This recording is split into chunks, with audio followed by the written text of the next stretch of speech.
Hey everyone, it's Raj from 3CB Performance. Today's topic is Real Madrid's Gareth Bale and his ongoing and persistent injury woes. Since the 2009-10 season, he's been listed with 25 official injuries, including his low back, hamstrings, adductors, calves, and ankles. 16 of those have come in the last 5 years, with 12 being muscular injuries. In that time span, he's missed 70 games for the team in approximately 329 days, nearly an entire year.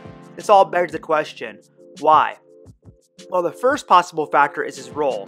As a star player, Bale has a more involved role and the opposition is keen on him. This means he's getting more touches and often in traffic, which means more chances to get hurt in high-risk positions.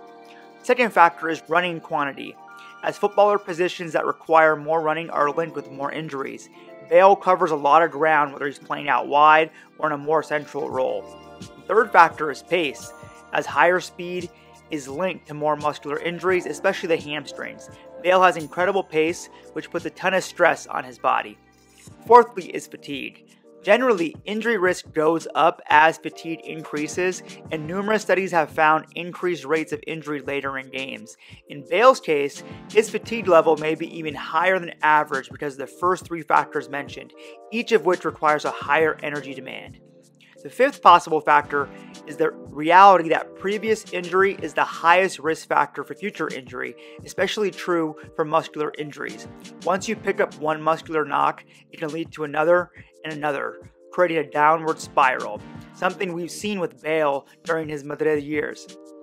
The sixth factor is fitness levels. Nothing can replace the mental and physical fitness that comes from games. Constantly having to rehab and then being in and out of games is like a yo-yo for conditioning, and when players come back from injury, they have to reacclimate, and the initial period is a higher risk for injury because their body and mind isn't used to those rigors.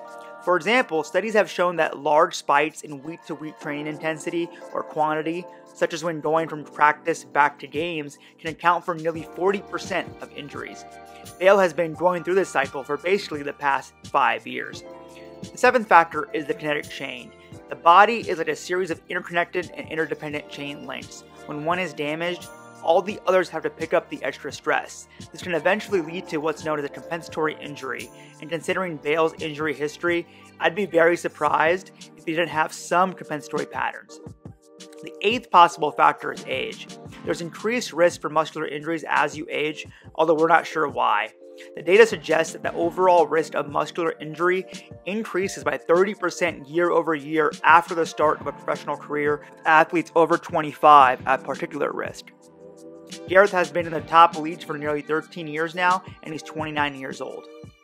The ninth, and certainly not least factor, is the added pressure that elite players like Bale put on themselves to get back on the pitch, and also the fact that Bale has the added scrutiny of being a high-profile player for an extremely high-profile team.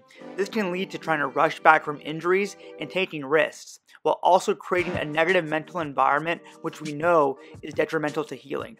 All these factors have created a perfect storm for Bale, especially once he started to pick up muscular injuries, which have a high re-injury risk and have been the main source of his and fans' frustrations while at Real Madrid. That does it for this video. You can always find me on social media, Instagram and Twitter at 3CB Performance. 3CB out.